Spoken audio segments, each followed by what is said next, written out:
Vamos a ver en este video la Divina Comedia de Dante Alighieri.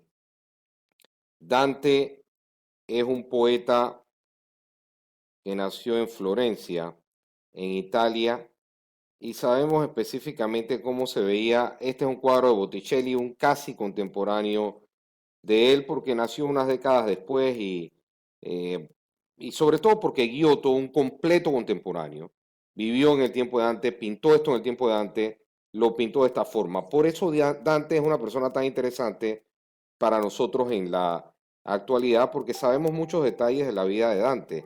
Sabemos que era un güelfo, los güelfos peleaban con los gibelinos, los güelfos apoyaban a el papado en las aspiraciones pues que se tenían en ese momento de control y dominio de la península itálica. Los güelfos entonces, que era la facción de Dante, Dante apoya al papado, pero después uno piensa, hombre, cómo ponía tantos papas en el infierno si apoya al papado. Pero bueno, la casa de los güelfos tenía este partido en Florencia, pero se divide en dos, los güelfos blancos y los güelfos negros. Dante era parte de los güelfos blancos. Los güelfos blancos son expulsados de Florencia porque se ponen a pelear entre ellos mismos y Dante entonces le toca abandonar su amada ciudad de Florencia, se exilia entonces en un pueblo, en varios lugares, pero el más trascendental donde muere es la ciudad de Ravenna, o Rávena, dependiendo si hablas italiano o español, y con cualquiera de las dos pronunciaciones es una ciudad relativamente cercana a Florencia en carro. Hoy son pocos kilómetros, pero evidentemente en ese tiempo era otro país, otro sistema de leyes, y él muere en esta ciudad de Ravenna. Sabemos que él murió en 1321. Intencionalmente no decimos cuándo nació. ¿Por qué no lo decimos? Sabemos que murió en 1321, pero no sabemos cuándo nació. Esa es una incógnita que no tenemos idea con precisión cómo contestarla, pero sí tenemos algo de posibilidad de decir el año o aproximar el año. ¿Por qué? Porque la comedia empieza en el mezzo del cammin di nostra vita, en toscano. Esto significa más o menos a la mitad del camino de la vida, es decir, 35 años. Por eso podemos decir que él probablemente nació en 1265 y tenía 35 años en 1300. ¿Por qué? Porque el Salmo 90 dice que la vida de la gente son 70 años, los más robustos vivirán 80 años. Por lo tanto, si se escribió la comedia en 1300, en 1265 estaban haciendo antes. 1300 es la fecha que da Dante de cuando se perdió en una selva oscura que vamos a mencionar. Algo fascinante, además de la vida de Dante, es la gran cantidad de obras de arte inspiradas en la comedia de Dante. Y tenemos entonces, por ejemplo, Sandro Botticelli, el cono invertido de Dante, en el infierno ese que Dante pinta, que es la primera parte de la comedia. La segunda parte es el purgatorio. Aquí lo tenemos en esta obra también de Domenico. Y si queremos buscar un pintor contemporáneo, un casi contemporáneo nuestro, que es Cristóbal Rojas, un venezolano, pinta a Dante del Paraíso. Dante entonces divide su comedia en 33 cantos por cada libro. Son tres libros con 33 cantos. El infierno tiene un antecanto, por decirlo así, y estos suman 100. Y esta es la simbología que mucha gente ve en Dante. 3, 3, 3, 3. Y aparentemente esto era en la mente de Dante algo poderoso. Obviamente ya a nosotros se nos desaparece parte de esa simbología. Él tenía párrafos de tres líneas en lo que él llamaba terza rima. O sea, por decirlo de alguna forma, Dante es un poeta, la Divina Comedia es una poesía escrita y rimaba en terza rima, iba rimando, rimando, rimando en toscano, obviamente, como eso está escrito en toscano, que es el antecesor del italiano de hoy. A la mente nuestra, más o menos podemos entender, hablando castellano uno habla casi que la mitad del italiano, pero obviamente se pierde mucho de esa rima. Uno la puede más o menos ver que rima más o menos, pero es evidente que al oído nuestro llega muy poco de esa rima original. Entonces esa tercera rima iba tres estrofas de tres líneas cada estrofa y ahí se iban los 33 cantos de Dante. Obviamente ya al lector moderno esa rima se pierde bastante al oído nuestro. Ahora, ¿por qué le decimos Divina Comedia? Él le decía comedia porque a diferencia de la tragedia, empezaba mal, terminaba bien. Y comedia se la añade este señor Boccaccio y así termina llegando a nuestros días como Divina Comedia, pero en verdad es la comedia lo que Dante tenía en mente. El primero de los libros es un cono invertido, como decía Botticelli, y lo tenemos que el infierno entonces está dividido para Dante en esa forma de cono invertido. Él dice que en esa mitad del camino de su vida se perdió en una selva oscura. Ahí se pierde Dante. Y Dante entonces tiene miedo. ¿Por qué? Porque nos dice de una vez que él está viendo cosas como especie de fieras. Y Dante dice, esto es un lugar de la tierra, está cerca de Jerusalén, en la mente de Dante.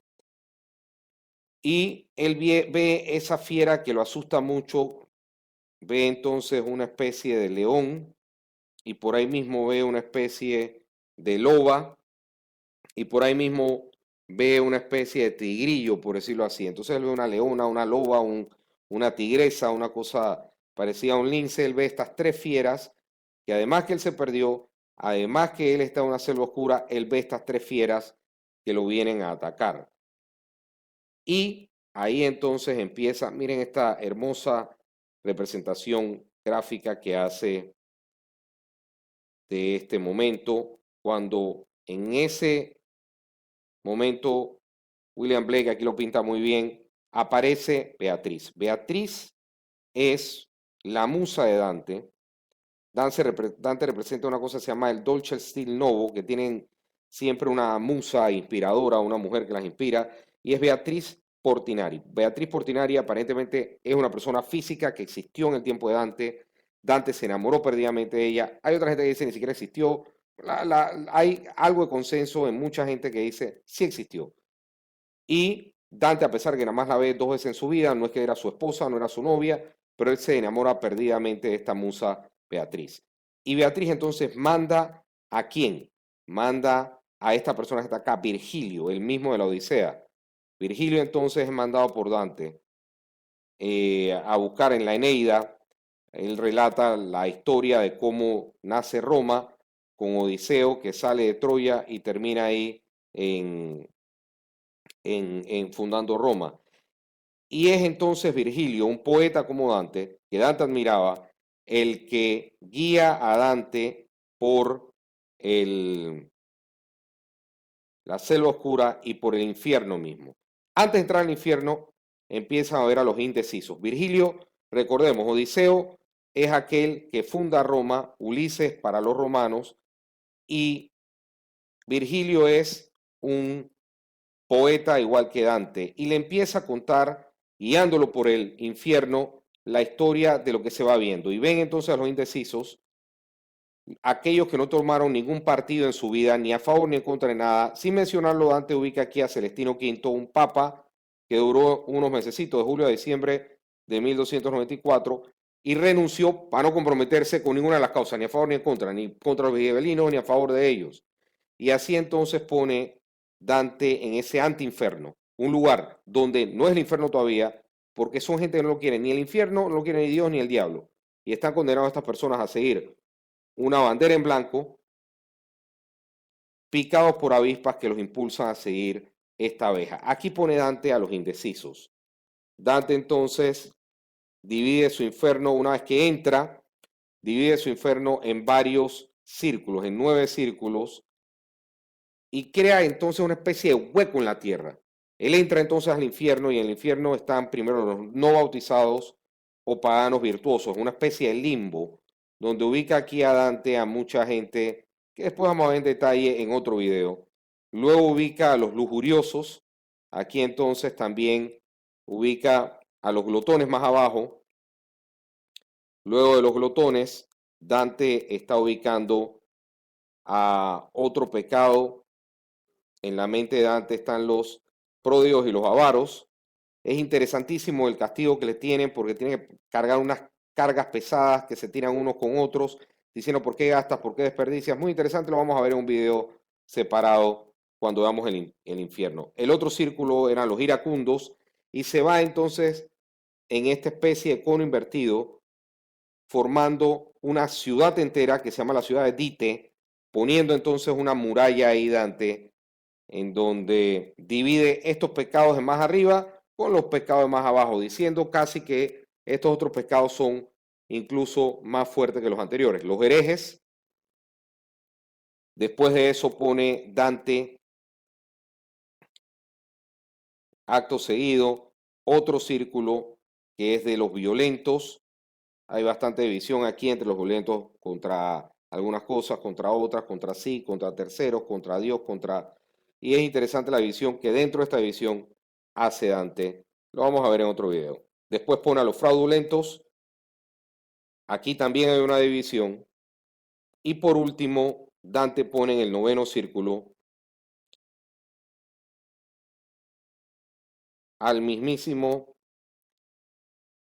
traidor más grande de todos, a Judas Iscariote, con Bruto y Casio al lado, y los demás traidores junto con el mismo diablo. El diablo entonces en la mente de Dante ni siquiera habla, sino que tiene en su boca 3 bocas y tiene esos 3 traidores devorándolos y castigándolos. Así acaba el infierno de Dante. Sin embargo, Odicio o Ulises, aquel que escribió en la Eneida Virgilio, les habla cuando él les comenta, les habla que él llegó a ver el monte purgatorio.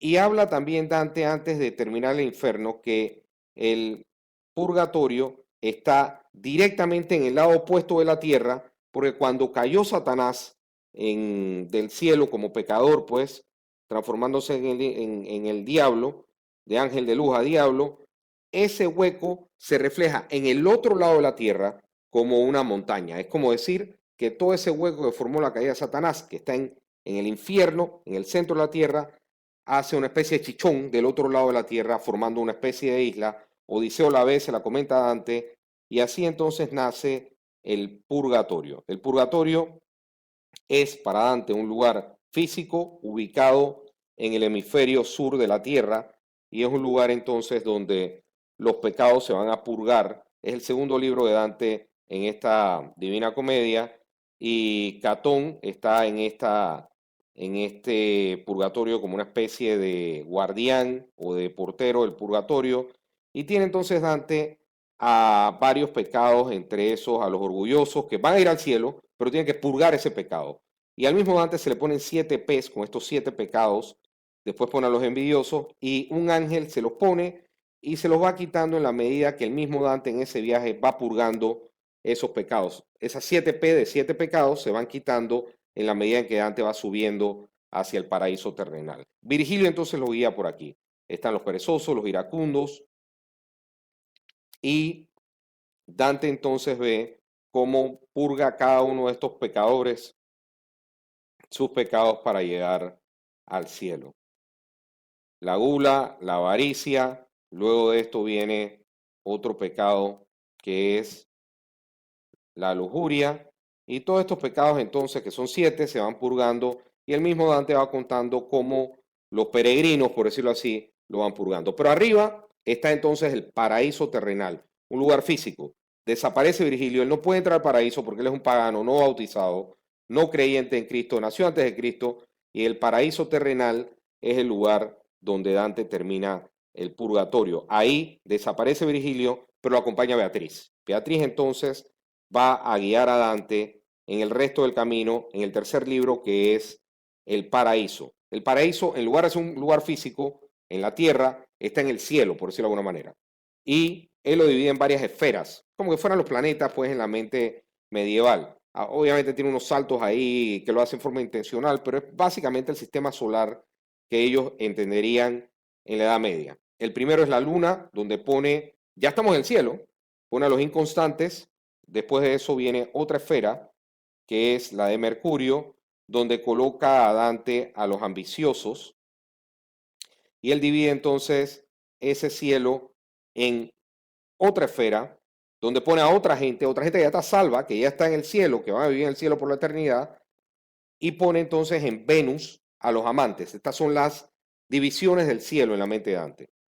Luego de esto viene, y esto es lo extraño en la mente de Dante, porque él bien sabe que esto no es como él lo está narrando, pero lo pone así, pues como una licencia que pone él acá. Que después de Venus con los amantes pone al Sol. Evidentemente, antes del Sol vienen un montón de planetas más, pero él lo pone de esa forma, el Sol. Y en el Sol pone a los sabios. Luego de esto, otra división del cielo o del paraíso es en la mente de Dante el planeta Marte, evidentemente, porque se salta a Marte si te había puesto a Marte antes del Sol, pero eso es lo que pone Dante en su comedia. Y ahí pone a los guerreros de la fe. Interesante las personas que entrevistan en esa sección, pone ahí entonces a los guerreros de la fe. Luego de esa sección del cielo, pone Dante en su paraíso a el planeta de Júpiter, donde coloca a Dante a los buenos gobernantes. Pone entonces ahí gente conocida en su tiempo y que formaban parte de su universo que vivía Dante y otras figuras históricas también. Lo vamos a ver en otro video cuando hablemos del paraíso. Luego de eso pone a Saturno. En este planeta entonces pone a los contemplativos y así se va Dante hablando del cielo y él va en ese viaje del cielo viendo cada una de las esferas del cielo y colocando Dante entonces a estos santos en lugares distintos del cielo. Ya toda esta gente está salva, ya está en el cielo mismo. Luego de eso pone a las estrellas fijas, eso era una concepción medieval, uno lo puede googlear y más o menos uno entiende qué es lo que se referían ellos con las estrellas fijas, que eran aquellas que no se movían en el cielo, obviamente eso no existe, pero en la mente de ellos sí existía. La fe, la esperanza y el amor lo coloca ahí, y luego de eso pone un concepto medieval de el primer móvil, o sea, aquella esfera que primero se mueve, y ahí entonces pone Dante que ese es el sector del cielo donde están los ángeles. Aquí entonces él va casi que acabando el cielo. En este paseo de peregrinación que hace por el cielo, él ve entonces guiado por Beatriz a San Bernardo, a otra gente y empieza entonces a terminar su viaje por el cielo en su concepción física. Y empieza entonces Dante a hablar de una parte del cielo que trasciende el espacio físico. Es decir, no es un planeta que puedo ver, no es una estrella que puedo ver, no es el cielo que puedo ver, y a esto le llama el empíreo. Y él entonces habla, en esta ilustración de Doré se ve muy bien, de una rosa mística. Rosa mística, ¿por qué? Porque en el centro de la rosa está Dios. Y alrededor de la rosa, ubicados como si fueran pétalos de esa rosa, están los santos. Ahí pone a Beatriz, pone otra gente, santos de otras cosas. Y ahí entonces está Dios. Termina así la Divina Comedia de Dante Alighieri. Síguenos en este recorrido con el video que tenemos sobre el infierno. Síguenos también en las redes sociales. Y si te gustó, visita nuestra página web Momento Fiscal.